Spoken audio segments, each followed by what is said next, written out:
Steve was a very outgoing, energetic person that liked to do a lot of outdoor activities. Everybody loves Steve. He's got a great personality. He's always outgoing, always willing to try something, wants to go on an adventure, wants to go hiking, wants to go see new places. Very easy to be around, very welcoming, open to new people, and welcomes them into, the group, and just very open and very friendly. The type of person I was before the accident, outdoorsman, loved camping, loved hiking, very avid surfer, but generally just an outdoors person and very upbeat, very happy. My relationship with Steven is wonderful. We knew each other for about 5 years before we got married. All of our friends just absolutely adore him. When I started dating him, they accepted him with open arms because he was such a fantastic person and they saw how well he treated me. I got to marry my best friend. It's fantastic when you can find a commonality with your significant other. When you can take your wife out to go surfing and you're in the lineup, your feet are in the water, to be able to sit on your board, smile at the one you love and want to share every adventure possible with them. A lot of people don't get to do that with their relationships. So when you're up on a wave and you turn around and you see your wife's catching the same wave, it's fantastic. There's no other feeling like it. Before the accident, our hobbies would be a lot of surfing. We live fairly close to the beach.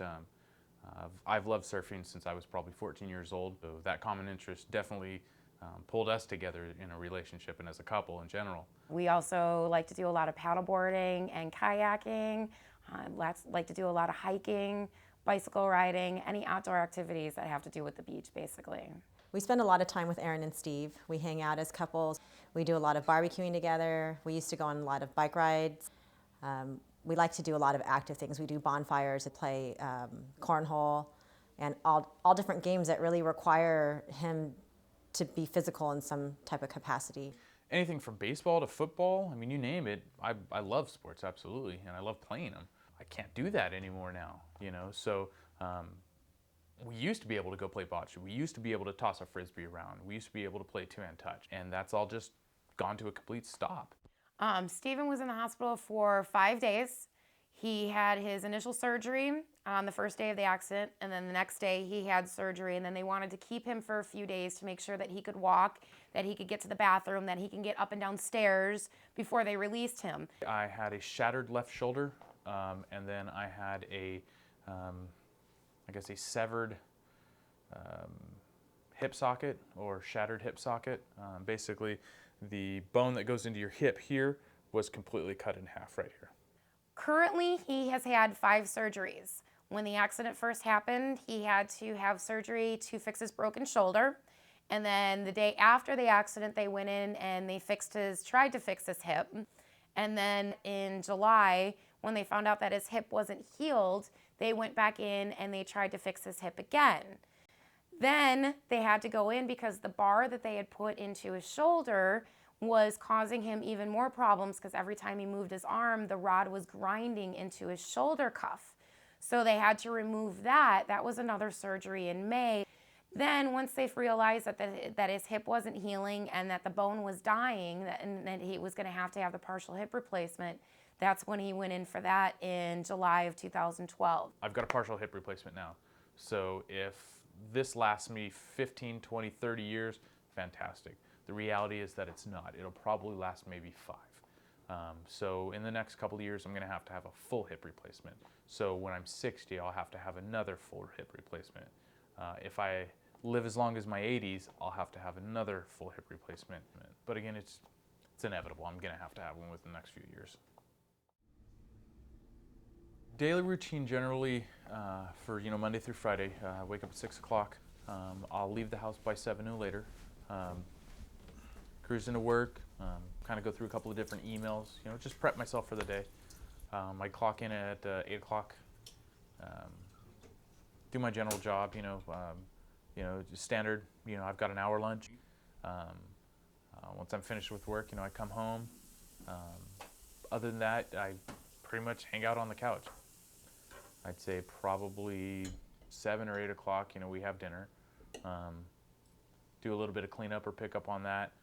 And then, come about 10 o'clock, it's time for bed. So we'll go relax, maybe watch a half hour or an hour program, and then lights out and do it all again.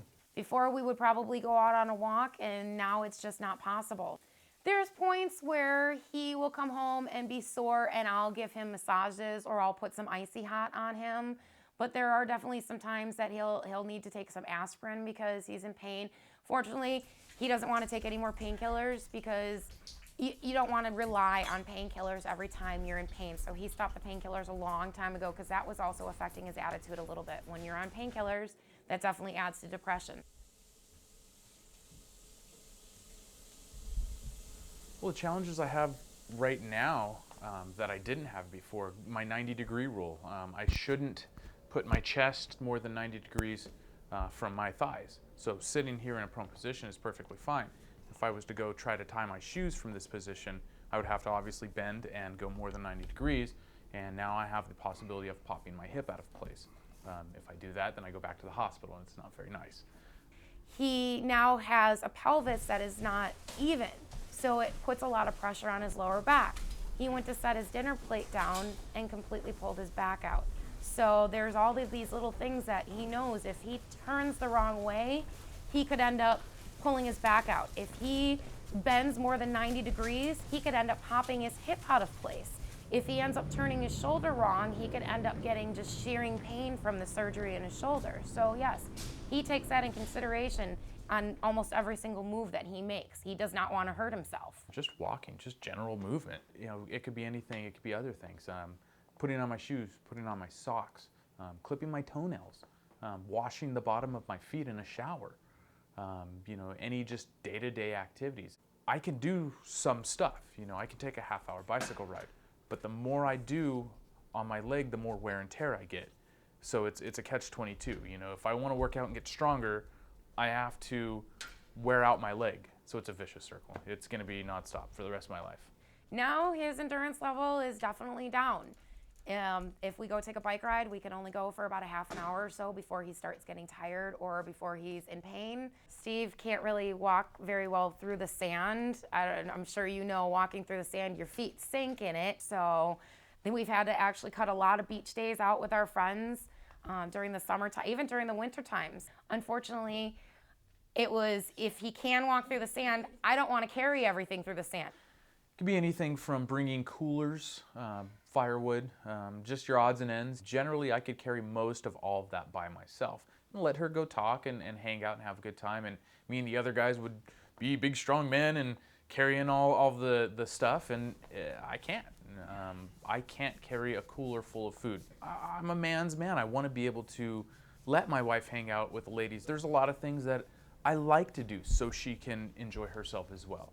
You know, you want to be able to protect your wife or carry things for her or help with the groceries. You know, I used to be able to carry up all of our groceries, carry them up here with a big smile, and I'm your big strong husband, and here you go, and give me my little kiss and my little pat on the head, and yeah, everybody's happy. And I can't carry one up, you know, and then I watch my wife carry all the groceries up. I think the accident has impacted all of us as a circle of friends. It's changed the activities that we do.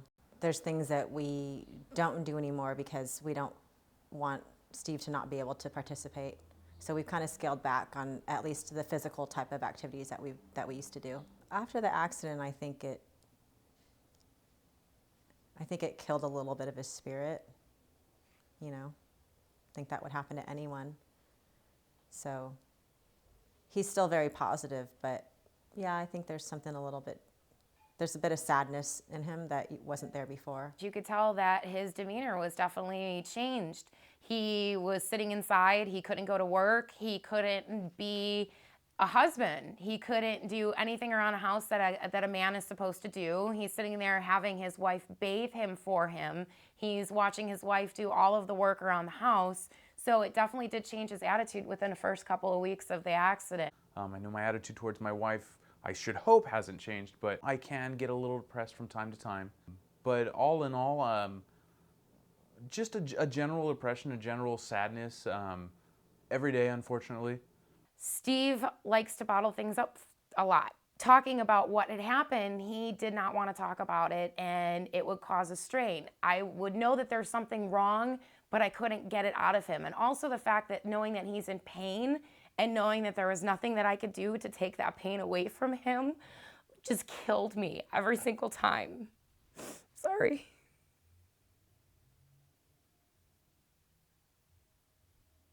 My pain level from day to day varies. Let's say I walked 3 times around our block, which would be maybe a quarter of a mile.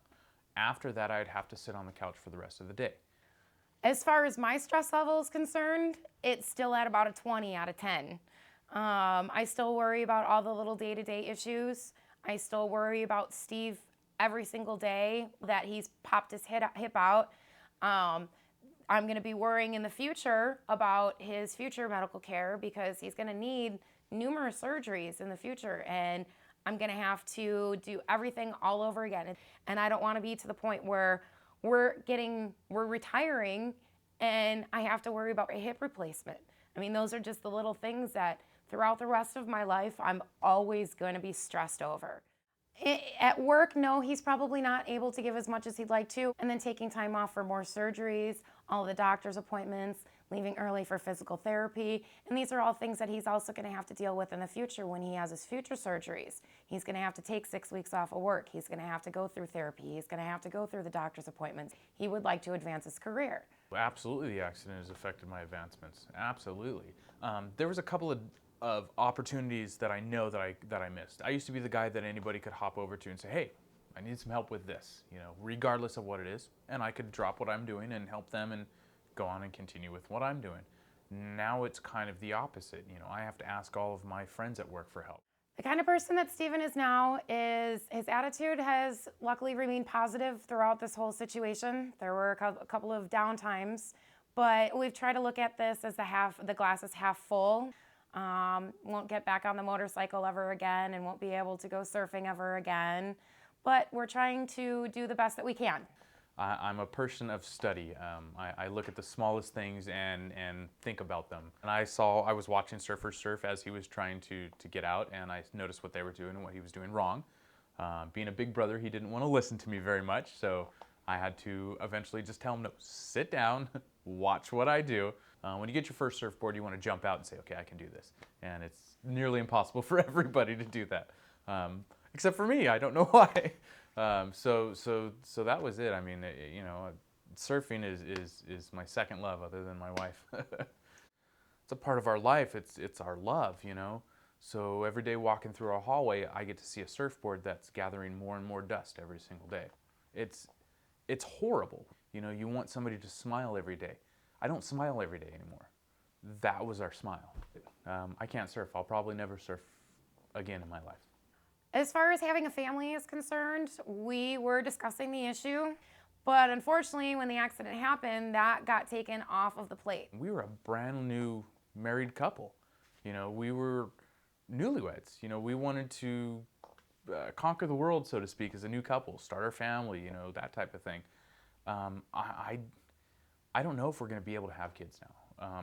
The fear aspect is so great in both myself and my wife's mind of what's going to happen. It turned our lives upside down.